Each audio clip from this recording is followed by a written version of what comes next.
Great. Hi, everyone. Good morning. It's May 12th, and I'm so excited to bring the next installment of A Curiae speaker series to all of you interested in the work that we do at the intersection of criminal justice and public health. The whole point of our speaker series is to really talk to different experts who work in the field of both the courts, reentry, public health, to really understand and learn about how we can implement some of these ideas, strategies, and experiences into the work we do here at A Curiae.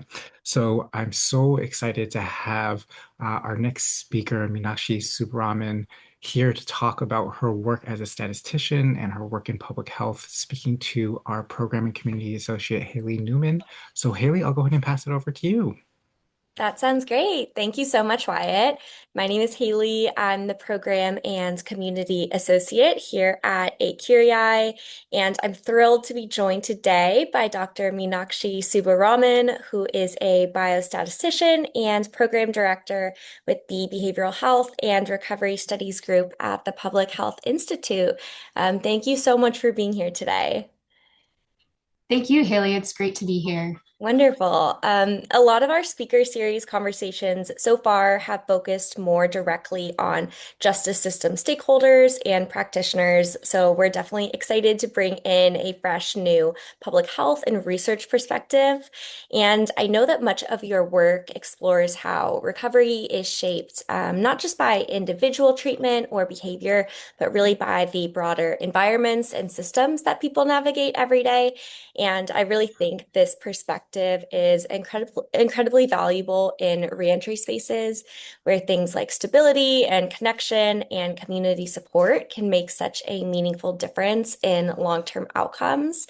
So we're really just thrilled to be able to learn more about your work and the insights from your research. Thanks, Haley. Yeah, I totally agree. And I'm just so thrilled to be part of this conversation because, yeah, one of the most important things that we can do in public health right now is bridge research and practice, especially when it comes to supporting people with substance use disorders who are, navigating some of the hardest transitions in their lives, especially if they're coming home from incarceration. Absolutely. So, to start us off, I would love to just hear a little bit more about your background and the work that you do at the Public Health Institute. I know your research spans a pretty interdisciplinary space, so I'm also curious what initially drew you into this area of work. Sure. Like Wyatt mentioned, I am a biostatistician and program director. I do a lot of data analyses and writing, mainly about alcohol and cannabis policy related research, but also about recovery residences. That's a big line of our work right now. So I've spent a lot of time, almost 2 decades now, studying how policies shape health outcomes and often in ways that we don't fully anticipate. Mhm. Um, and what drew me to this field, honestly, was the population level sort of public health lens, because substance use is so often framed as an individual failing, lack of willpower, some sort of individual level flaws. But when you look at the data, you really see how profoundly structural factors, environmental factors can shape who develops a substance use disorder, who gets treatment, and also who recovers from these issues. So, public health really gives us a framework for asking about the conditions that make recovery possible, that help people thrive in their recovery. And so that's really helped me keep engaged in this kind of work for so long. Yeah, I think your expertise as a biostatistician is especially unique in the public health space. And I did want to ask if your interest began more on this research and quantitative side of things, or more on the public health or behavioral health side. So that's a great question. I've always been good at math, and I've always loved math. I actually double majored in college in statistics and philosophy, and Okay. I think that epidemiology and the kind of work that I'm doing right now is sort of the perfect marriage between those two because I'm able to use my analytic skills, but also think philosophically about what kinds of factors are affecting people and what kinds of big picture questions we should keep in mind. What are the ethics around them? Things like that. Yeah, I really love talking to different folks in interdisciplinary spaces because they always seem to have just very unique backgrounds that strengthen the work that they're doing every day, even if it might seem not like it's not initially connected. I really think it helps shine through. And you also mentioned that you've been involved in this work for a couple decades now. So I'm interested in hearing about the questions that you were most interested in exploring early on in your career. Yeah, so earlier on in my career, I was more focused on treatment for substance use disorders, especially alcohol use disorder. That's something that I have had a lot of personal experience with in my family and that I've seen firsthand. And so that's what drew me to that particular subject at the time. Um, I also have been very interested in substitution. So, what kinds of substances might someone, for example, who's been using alcohol, switch over to that can help them in their recovery? Cannabis is something that is a hot topic right now, of course. Mhm. So earlier on in my research, that was a big focus, and I'm still doing some of that work, but have also integrated more policy research currently. Okay. And I know that you also have quite a bit of research that is relevant to recovery housing, which I would love to spend some time hearing about. So, for folks who may be less familiar with recovery housing or sober living environments, could you give us a broad overview of what that means, what those settings are intended to provide, and also where they fit into the larger landscape of recovery? Sure. So recovery housing goes by a lot of different names. There's a spectrum of the kinds of housing supports and environments that are provided to people, going from more like peer-run houses all the way up to something that's more like a residential treatment setting where there are doctors and licensed clinicians on site. And like I mentioned, they go by a variety of names. So there's sober living houses, which are particularly popular in California, Oxford houses, which are more like a level one, so a lower level house where they are peer run. And then moving on up to therapeutic communities, which are like residential treatment settings. So this across the spectrum, they offer different levels of support, like I mentioned, in terms of being the higher levels having things like doctors or licensed clinicians on site. But the commonalities across the spectrum are, of course, providing housing. Mhm. They are usually abstinence based, and they are communities that offer social support. I mean, that's one of the biggest most important factors of recovery housing is the built-in social support during recovery. Yeah, I wanted to touch on if you feel like there are any specific characteristics that make recovery environments more supportive or effective for folks. And I think when I was thinking about this, social connection definitely was top of mind when I was thinking about that. Oh, absolutely. I mean, the social connections in the houses are the critical element of what makes them so effective for Okay. people with substance use disorders. Absolutely. Do you think there are any particular areas that are commonly misunderstood about recovery housing? I do, and you can see that a lot in local policies around, for example, zoning. There can be a lot of Mhm. NIMBYism, not in my backyard, around recovery houses opening in certain neighborhoods or certain communities because there is a stereotype both about people who use drugs and Mhm. also then about the environments where people who have used drugs are now congregating. And so unfortunately, there does seem to be some negative stereotypes around these houses.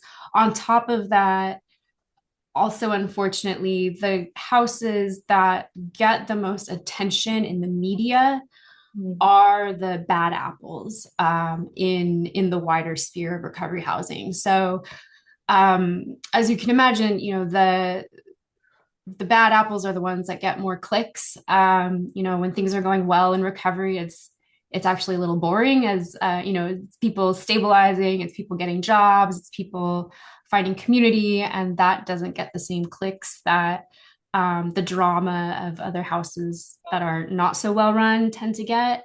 So I would say that unfortunately, there can be these negative stereotypes, and that is a problem. Yeah.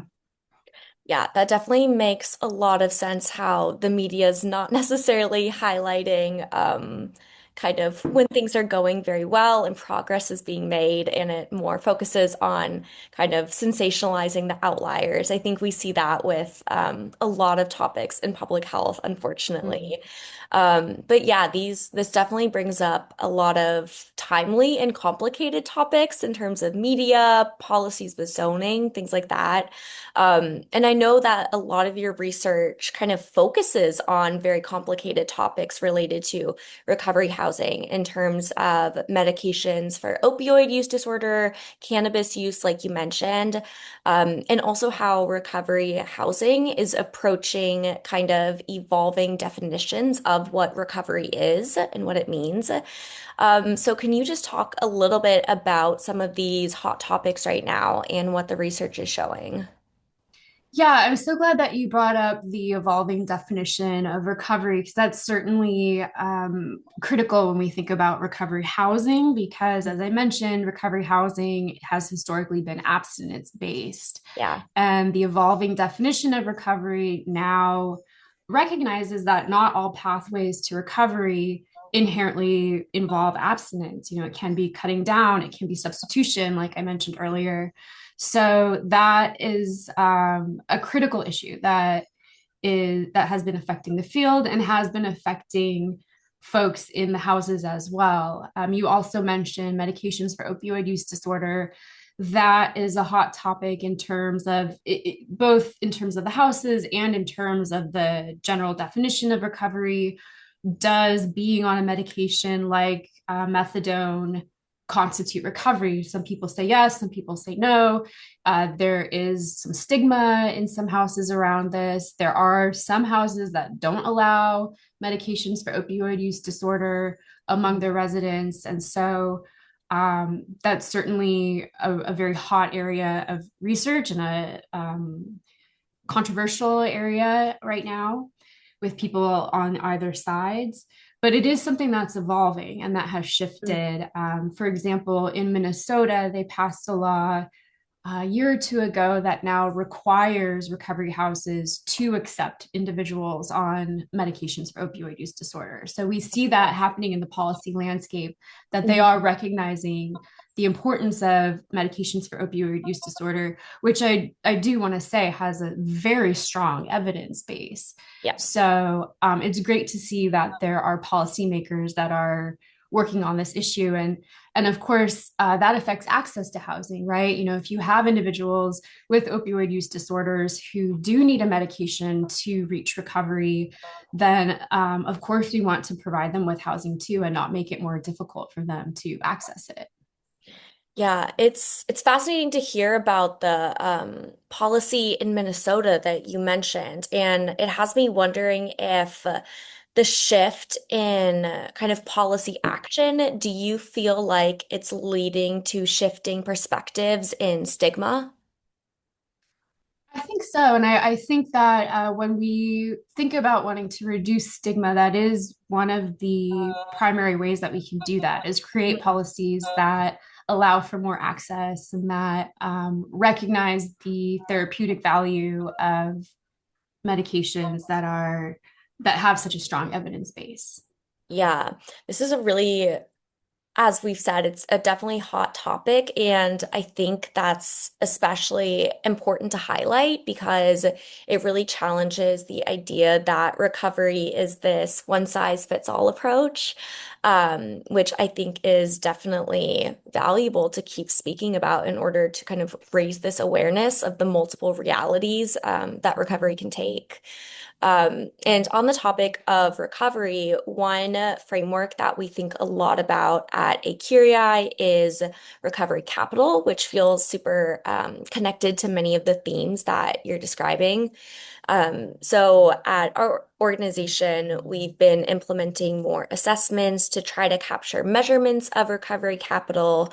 So, looking at the ways that people's resources, relationships, and just general supports that they have access to across different areas of their lives are contributing to their recovery.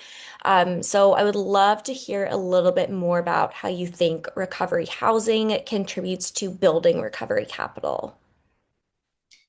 Absolutely. And, for those who don't know, recovery capital is, excuse me, the resources that someone has, like access to employment, social networks,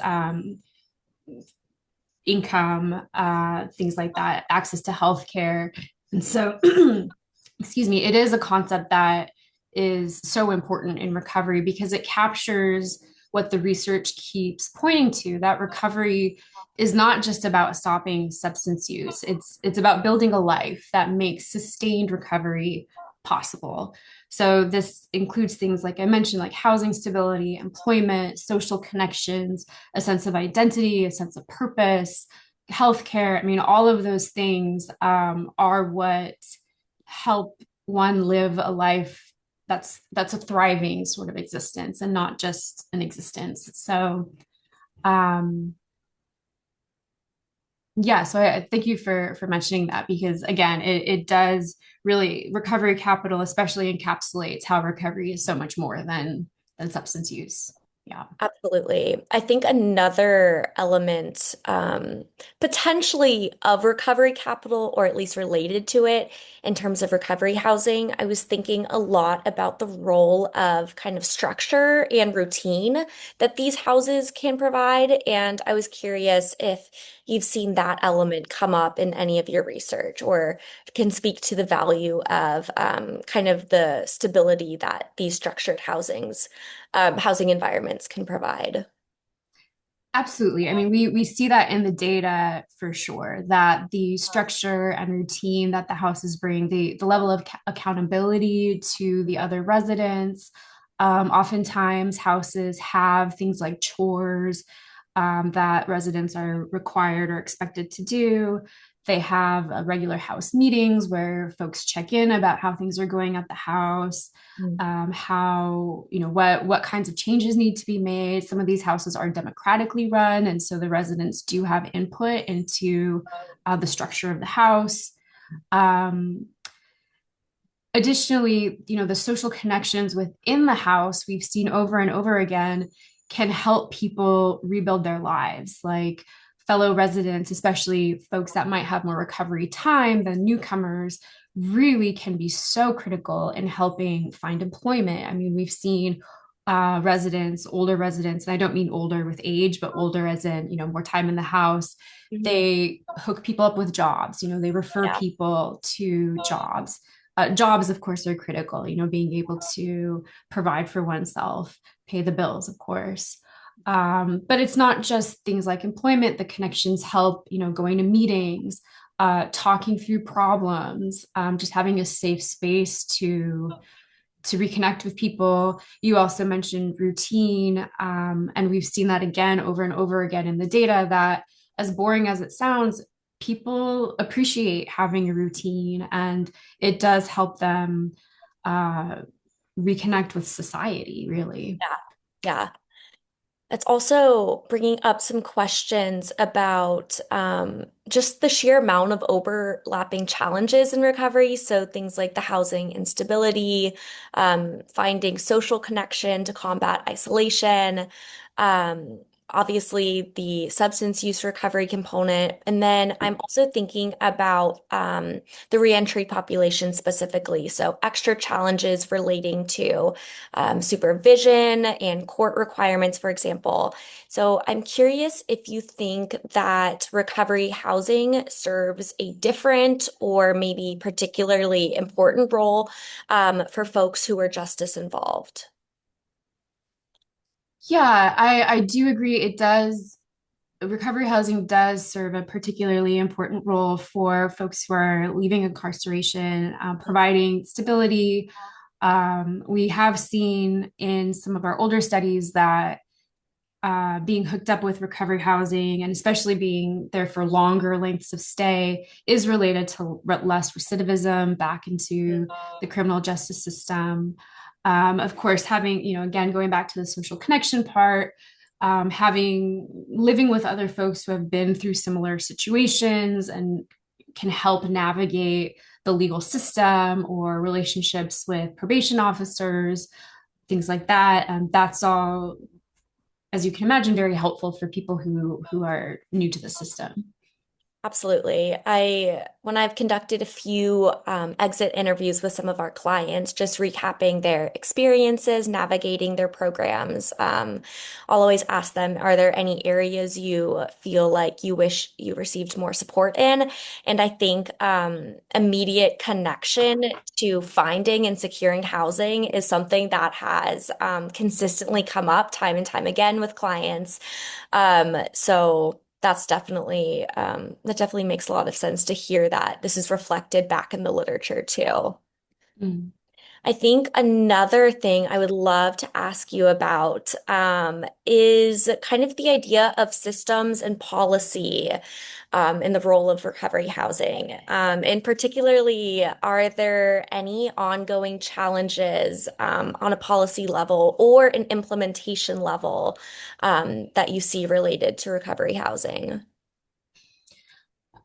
Absolutely. There are many. And as you can imagine, there are policies, for example, at the state level that affect things like funding, like where is the funding for the housing coming from?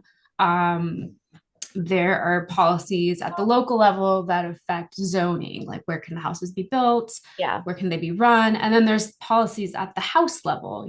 Do we allow medications for opioid use disorder? And so, you have multi levels of policies that certainly affect how the houses operate, where they can operate, and who can be living in the houses. So, and these are all evolving, like we talked about, and yeah, there's certainly work to be done in all of those areas. Absolutely. Do you feel like you've seen any specific policies that are creating unintentional barriers to recovery support? Or on the other hand, policies that have been implemented that have unintended positive consequences as well? Yeah, so in terms of policies on the broader level, like the state level, policies related to funding, like whether there's state funding available for recovery housing, because many of these houses are privately run, and so Okay. they're privately funded. Um, most often they do require rent, and so residents do pay some sort of rent. Hmm. But whether they can be subsidized by the state or even by the federal government varies a lot. Yeah. So one area of research right now, area of work is getting insurance, health insurance to pay Mhm. for recovery housing because it Mhm. is on the continuum of care. Right. The American Society of Addiction Medicine recognizes that it is such a critical as I think all of us would recognize. I mean, housing is critical to a thriving life, and so um, having recovery housing on the continuum of care and having health insurance companies foot part of the bill at least would be a huge boon for recovery residences in general, and of course for the Yeah. people who live there. Yeah. Is that an area that you feel like there's been more recent growth in compared to maybe when you first started out in this field? Absolutely, yeah. There definitely has been more and more recognition of this issue. Yeah. Um, another interesting topic related to many things, recovery housing, the social determinants of health. But I feel like increasingly, at least as I'm finishing up my master's of public health, we've been talking a little bit about commercial determinants of health. So things like neighborhood conditions, availability of substances, or even liquor stores. So a lot of, I guess, place-based and environmental determinants. How do you feel like these broader factors, or maybe like environmental and neighborhood level factors, interact with recovery, and also recovery housing? Well, the data definitely support both data from our own studies and from other studies definitely show that place-based factors like liquor stores, Mhm. like access to treatment, or mutual help groups like AA, all of those definitely impact long-term recovery. So, for example, in one of our recent studies, we did see that the number of liquor stores that were around a recovery house was related to substance use and psychiatric outcomes in the long Mhm. term.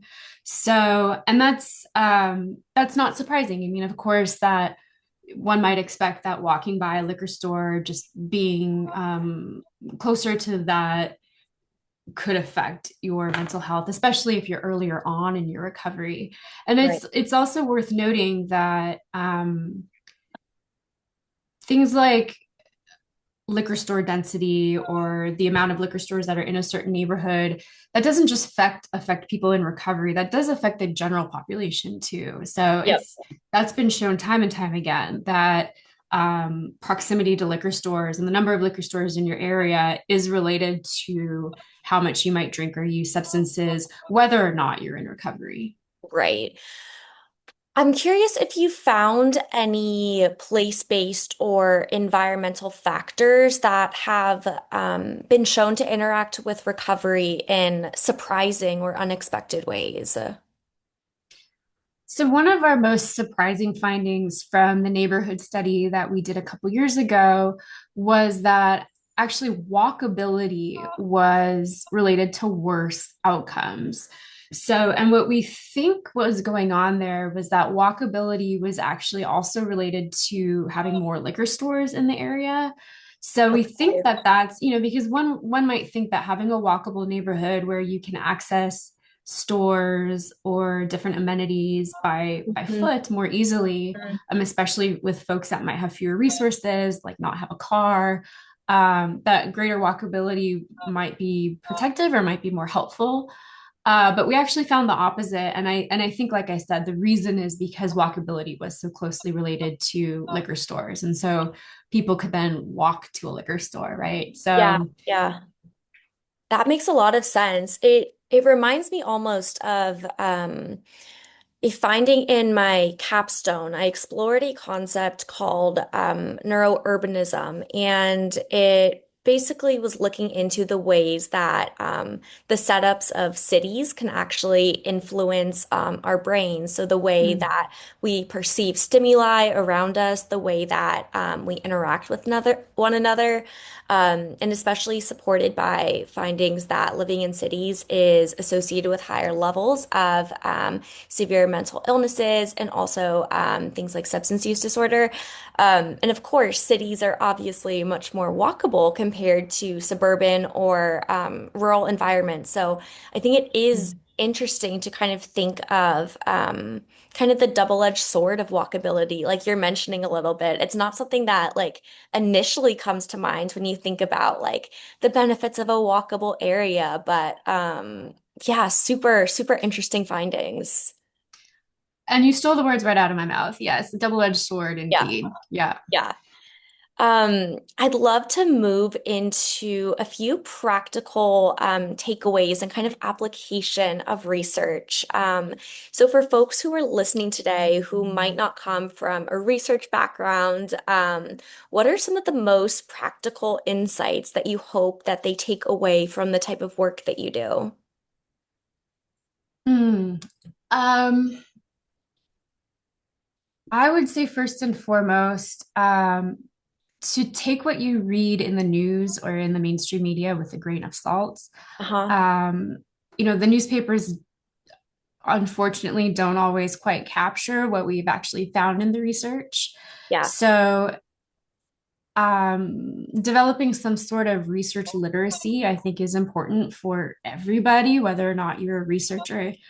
Being able to go to the source of the information, verify what a news article is saying.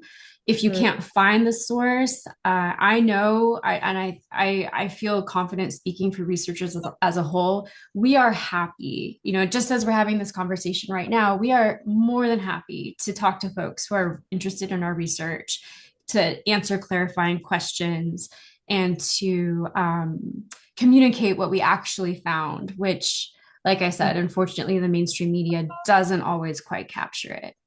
Yeah. Do you think that discrepancy in how findings can be communicated, do you feel like that sometimes hinders progress of kind of translating research into practice?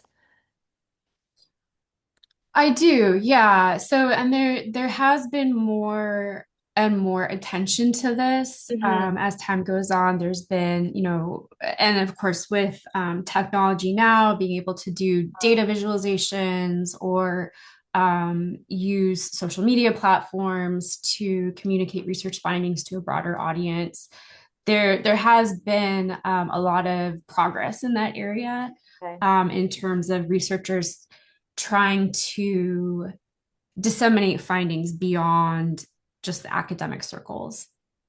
That makes sense. And then I guess as we also think about the future of recovery support systems, where do you think the field still has the most room to grow? Hmm. Um, I think as we already talked about a little bit, that there's just so much room in the policy realm of providing more stable funding for recovery housing, Mm. creating policies within the house that allow for more accessibility, like accepting people on medications for opioid use disorders, um, revisiting zoning laws at the local level so that houses can be opened in areas where they're most needed. So yeah, I would say in the policy realm, there's just so much that can be done. Absolutely. Are there any particular changes that are giving you optimism right now? Absolutely. The law that I mentioned in Minnesota, that is a huge step for individuals who are on medications for opioid use disorder. And my understanding is that that law was actually written by someone who is themselves in recovery. And that is just, I mean, that just warms my heart that somebody can take their experience and take it to the state legislature and make it, create a policy that increases access for so many people. I almost feel like I'm gonna cry. It's so beautiful. Yeah, that's awesome to hear. I feel like a lot of times we'll hear more broadly and vaguely almost about the value of lived experience in public Mm, health. But to hear specific examples like that and then see the outcomes, like at a policy level, that's so inspiring. That is, wow, it sparks a lot of hope, definitely. yes, yes. And then as we wrap up here, I would love to end with one final question. So, if there is one thing that you hope people working in behavioral health, reentry, or justice system spaces, generally speaking, could take away from this conversation today, what would it be? So the one thing I hope people take away is that recovery residences work for people. So, despite the stereotypes and despite the bad apples that might get the most attention in the media, largely speaking, they are places that help people. People do better the longer that they stay in a recovery residence. They have better substance use outcomes, psychiatric outcomes, better employment outcomes, less recidivism back into the criminal justice system. These places absolutely help people. And so I just really hope that maybe more than anything that our conversation today can help reduce the stigma around recovery housing. Absolutely. Well, thank you again, Mina, for taking the time to join us today and share your insights and your expertise with all of us. It's so valuable to kind of add this research perspective to our speaker series. And like you said, really a goal of trying to reduce stigma and just do what we can to get folks to improve outcomes for everyone. So, on behalf of everyone at A Curiae, thank you so much for joining us and being part of our speaker series today. Thank you, Haley. This has been lovely.